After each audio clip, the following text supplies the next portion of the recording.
오늘 말씀의 제목은 제가 한번 이렇게 정해봤어요. 눈물로 써 내려가는 시화. 저는 그 고등학교 때 시화전을 한 적이 있거든요. 3년 다녔으니까 매년 하는 거예요, 이게. 그래서 3년을 했겠죠. 시화전이 뭐냐면, 저 문예부였는데 자기가 쓴 시 중에서 가장 좋은 시라고 하면 사실 거짓말이고, 선배님들이 골라줘요. 이거! 막 하면서 보통 이제 가요 같은 거, 그죠? 사랑시 이런 거 이제 시화전에 내고 싶은데 그거는 못 내게 하죠. 3학년쯤 돼야 그런 건 이제 자기가 낼 수가 있어요. 시화전을 그림 위에다가 쓰는 거예요. 그러니까 그림을 먼저 그리죠. 굉장히 큰 이 합판 같은 데다가 그림을 먼저 그리고 시를 붓으로 쓰고, 그래서 시도 쓰고 그림도 그리고, 그리고 뭐 공부들도 곧잘 다 하고, 그래서 또 선생님들이 되게 예뻐했던 것 같습니다. 지금 생각해 보니까 저희 기수 1기 형님이, 제가 10기인데 1기 형님이 그래도 좀 유명한 시인이셨어요. 제 이름을 까먹었는데 그래도 등단돼 있는 시인이셔가지고 시에 대해서 몇 번 강의해 주셨던 기억이 납니다. 근데 제가 다 잊어버렸는데 시에 대하여 중요한 시의 특징, 그 몇 가지가 기억이 나요. 항상 저희가 시 쓰면은 1번 질문이 그거예요. 주제가 뭐냐? 네가 쓰고 싶은 말이 뭐냐? 네가 쓰고 싶은 말이 그건데 이 얘기는 왜 넣냐? 이 단어는 왜 넣냐? 맨날 이 단어를 왜 넣었어? 빼면 안 돼? 결론은 그거예요. 시라고 하는 거는 함축적, 그죠? 상징적. 그러니까 한 단어에 내가 하고 싶은 그 문장을 다 집어넣어야 돼요. 다. 그래서 내가 하고 싶은 말을 주저리 쓰지 않고 그거를 한 단어로 딱 집약해 하고 딱 표현해내야 돼요. 시를 읽는 사람들이 그 단어만 읽어도 이 사람이 지금 무슨 말을 하려고 하는 건지 딱 알아들을 수 있을 만큼. 예전에 유치환 시인인가요? 맞나요? 지금 이름이 기억이 안 나는데 그분이 쓴 깃발 뭐 이런 시가 있어요. 소리 없는 아우성, 노스텔지어의 손수건 뭐 이런. 그래서 그 단어 하나하나가 주는 굉장히 강렬한 이미지. 깃발이 대에 묶여 있는데 바다를 향하여 날아가고 싶은 욕구를 그 깃발이라는 단어로 표현해내는. 제가 또 읽은 시 중에 정말 그 황당한 시 하나가 있었는데, 뱀 너무 길다 뭐 이런 거예요. 그래가지고 하여튼 다 함축적인 의미 이외에는 다 잘라내는. 예를 들어서 문장이 반복된다. 반복도 이유가 있어야 돼요. 그냥 반복되는 건 없어요. 그 반복이 주는 강렬한 이미지. 예전에 그래서 굉장히 많이 사용하는 그 단어 중에 하나가 풀, 잔디. 우리 그 민족 시인들이 그런 거 많이 단어를 썼거든요. 풀은 밟히는 의미가 있잖아요. 그런. 그래서 시에 대해서 이렇게 공부하면서 나중에 제가 이제 나중에 좀 커서 알게 됐는데, 왜 시화전인가? 시와 그림을 합쳐놓은 전시회, 이게 시화전인데, 제가 그림은 진짜 못 그립니다만 그림에 대해서도 나중에 이제 조금 알겠더라고요. 그림도 마찬가지인데 사진도 똑같겠죠. 저 공부는 안 해봤습니다만 비슷할 거예요. 이 그림 한 장이 주는 굉장히 강렬한 메시지가 있어요. 그래서 이 작가가 표현하고 싶은 이 내용을 사진이나 그림 한 장에 함축적으로 딱 표현해내는, 이게 능력 있는 화가예요. 그림도 잘 그리고. 그래서 색깔 하나하나, 색채 하나하나도 이 작가가 주는 메시지가 굉장히 강렬합니다. 그래서 이거를 예술이라고 한다. 이게 아트라는 거예요. 음악도 말할 것도 없겠죠. 예전에 음악에 대해서 제가 혹시 작곡을 할 것 같아갖고 작곡하는 책을 한 권 부대에서 제가 띄고 나왔네요. 참 쓸데없는 짓 많이 했죠. 그래서 화성학, 그다음에 작곡 이런 철학, 이거에 대해서 공부를 했는데 음악이 그렇게 심오한 건지 저는 몰랐어요. 한 곡에 하고자 하는 메시지를 음표로 담아내는 것, 이게 음악이래요. 여러분 아셨나요? 전 몰랐어요. 예를 들면 봄, 그러면 그 음표에 봄의 효과가 나타나야 된다는 거예요. 그래서 이게 모든 예술들이 마찬가지구나. 모든 예술들의 공통적으로 당연하게 드러나는 것은 이 작가의 메시지라는 거예요. 그래서 이 작가의 메시지가 잘 드러나는 것이 문학적으로 뛰어나는 것이고, 그죠? 그리고 그냥 중구난방 이 얘기 저 얘기 막 들어간 것은 별로 이렇게 가치 있는 작품이 아니고, 그래서 한 장면 한 장면, 좋은 영화라고 하는 거는 영화 평론가들 쓰신 거 보십시오. 저 감독이 이 장면을 왜 넣었지? 작가가 하고 싶은 메시지가 한 장면, 한 컷 안에 다 들어간다잖아요. 딱! 그거를 잘 보는 사람이 수준 높은 관객. 이게 뭐야 이거, 자다 나왔네? 수준이 좀 떨어지는 관객. 그런다는 거예요. 제가 지금 뭔 얘기를 하려고 이렇게 길게 서술을 했냐면, 사실 여러분 오늘 이 예수 그리스도가 십자가에 못 박히는 장면은요, 제가 어저께 말씀을 준비하면서 그려지잖아요. 예수님의 그 십자가에 못 박히신 장면이 너무 어떻게 보면 문예적이고 너무 시적이고 너무 한편의 그림 같은, 그런데 여러분 그 그림이 정말 눈물 없이는 볼 수 없고 눈물로 써내려가는 시 같은, 이게 정말 그림과 시로 딱 그려지면 너무나 멋있다고 표현하기에는 좀 가슴이 아픈, 가슴이 너무나 절절한 어떤 그런 모습의 시가 아닐까, 그림이 아닐까. 오늘 예수님은요, 여러분 지금 십자가에 못 박혀 계신데 사진으로 상상해 보세요. 우리 많이 봤으니까. 가장 가운데 양옆에는 정말 죽어 마땅한 죄인들 사이에서, 그것도 정가운데 여러분 못 박혔다는 거는 그 중에서도 가장 중범죄자거든요. 사람들한테 보라고 매달아 놓은 사람이에요. 그 중범죄자 딱 매달아 놓고, 중범죄라고 매달아 놓고 사람들을 보게 합니다. 예수님의 오늘 그 사형 판결을 보면요, 이 사형 판결을 받기까지 채 하루가 걸리지 않았어요. 그러니까 재판하고 그 다음에 바로 채찍 맞고 그러면서 바로 사형. 이게 말도 안 되는 지금 재판이 이루어지고, 뭐 변호할 기회도 안 주고, 그리고 그냥 재판한 다음에 죽이는 데까지 하루밖에 걸리지 않았어요. 수요일 저녁에 잡혀와가지고 목요일날 신문당하시고 금요일날 돌아가신. 이게 뭐예요? 세상에서 여러분 아무리 불의가 판초돼요, 이런 재판은 없습니다. 보셨어요? 뭐 재판이라도 하지 말지 그럼. 몰라 재판은 합니까? 이렇게 해가지고 죽여버리는. 그래서 거기에 그것도 제일 가운데 심지어 죄명이 뭔가 봤더니 정말 얼토당토 않는 유대인의 왕, 이렇게 써가지고 붙여놓으니까 사람들이 다 쳐다봅니다. 이 당시에 여러분 로마 사람들은요, 죄수의 목이나 십자가 위에 이 죄명을 붙여야 됐어요.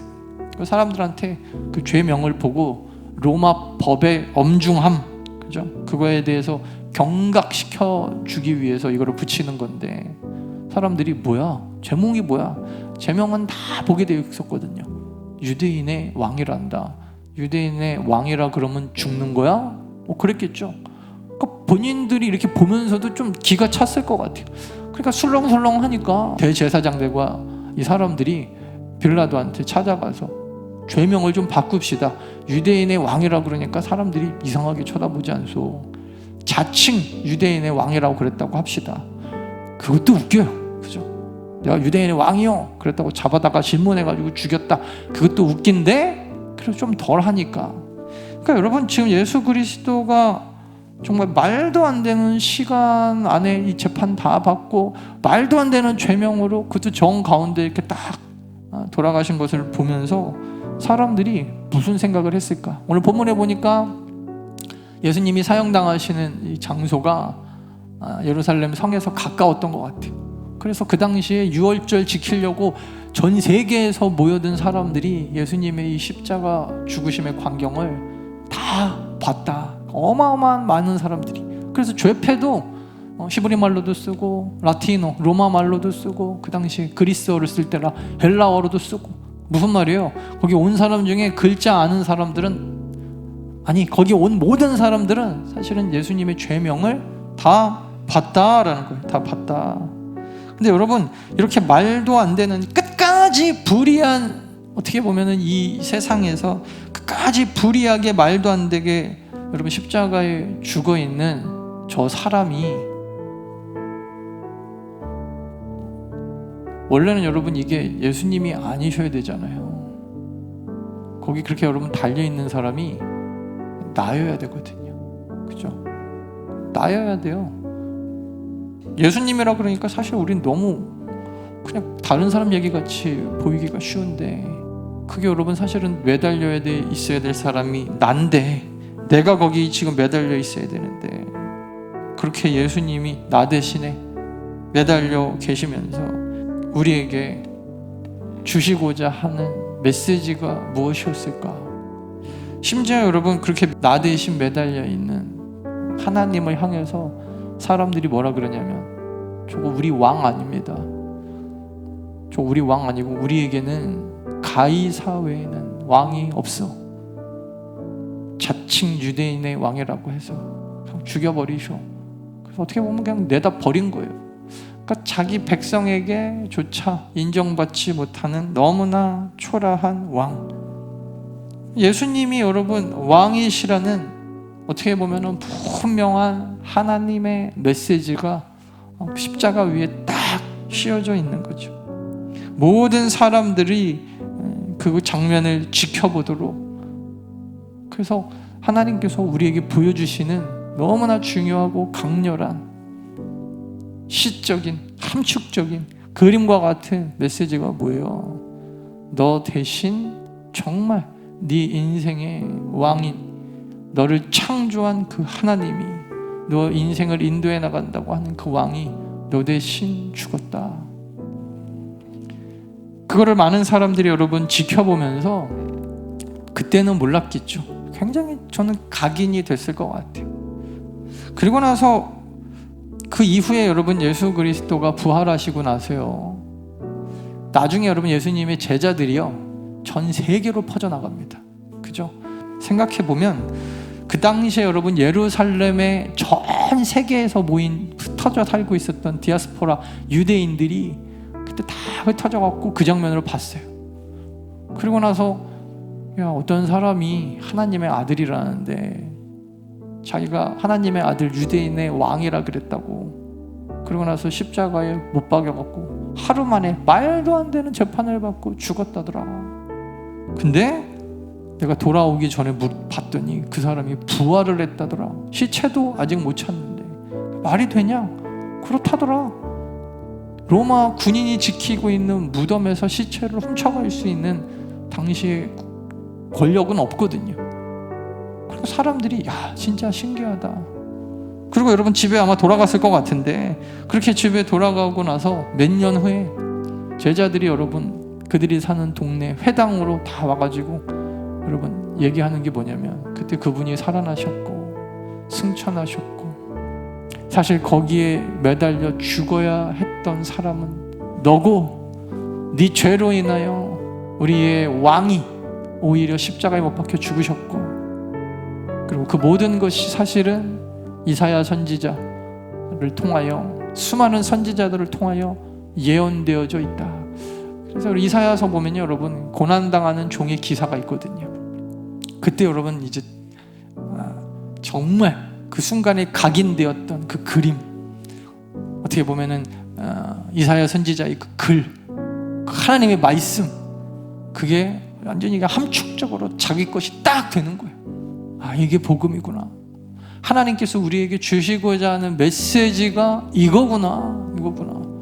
그래서 여러분 그렇게 여러분 복음을 받아들이는 사람은요 잊어지지가 않는 거예요. 이사야 선지자의 강렬한 그 예언과 제자들이 선포하는 그 말씀과 자기가 그동안에 그 예루살렘에서 바라봤던 그 장면과 그리고 예수 그리스도가 정말 자기 인생의 왕으로 그리고 내가 매달려야 될 그 십자가에 하나님이 매달려서 내 죄를 대신하고 돌아가셨구나. 마지막은 여러분 믿음이죠. 믿음. 그 모든 것은 사실은 믿음으로만 가능하다. 성경에 여러분 믿음에 대해서 많은 표현들이 있는데 특별히 여러분 이 복음을 이야기할 때 믿음은요 받아들이는 것입니다. 받아들이는 것. 믿음은 받아들이는 것이다. 그게 뭐냐면요, 하나님이 우리를 사랑해 이렇게 말씀하셨을 때 왜요? 내지는 이유가 있나요?가 아니라 하나님이 우리를 사랑하시나 보다. 그래서 여러분 이걸 받아들이는 게 믿음이에요. 예수 그리스도가 십자가에 돌아가셔서 우리에게 주신 메시지는 하나였어요. 사랑해. 내가 너를 위해서 죽기까지 사랑한다. 여러분 이거를 받아들이는 것이 믿음인데 그 믿음이 우리를 구원하는 줄 믿습니다. 오늘도 우리는 그 믿음으로 살아가는 거예요. 오늘 여러분 십자가에 못 박힌 만왕의 왕, 그 안에 숨겨진, 그렇지만 예수 그리스도를 통하여 온 인류에 드러난 그 비밀, 오늘도 여러분 하나님께서 우리에게 주신 그 놀라운 메시지 가슴에 깊이 새기고, 이제 여러분 우리에게 주신 선교적인 사명은 딱 하나예요. 그 십자가에 못 박히신 예수 그리스도, 사실은 그 자리에 내가 있어야 되고, 내가 그 십자가에 못 박혔어야 되고, 그리고 모든 사람들이 그 당시에 여러분 전 세계 언어로 다 쓰여졌던 메시아, 유대인의 왕, 여러분 그 메시지를 우리가 가슴 깊이 정말 각인되어져서 새기고, 여러분들의 오늘 하루의 삶이 예수 그리스도의 증인의 삶, 만왕의 왕이신 예수 그리스도를 우리가 전파하는, 오늘 여러분 이 장면, 내 안에 쓰여진 이 글귀, 눈물로 써 내려간 시와 또 그려간 이 그림, 절대 여러분 우리 가슴에서 잊어버리지 말고, 그렇게 살아가면 여러분 어떻게 우리가 죄를 집니까? 그죠? 우리가 거룩하고 정결하게 예수 그리스도의 십자가만 묵상하며 오늘 승리할 수 있기를 주님의 이름으로 축원합니다.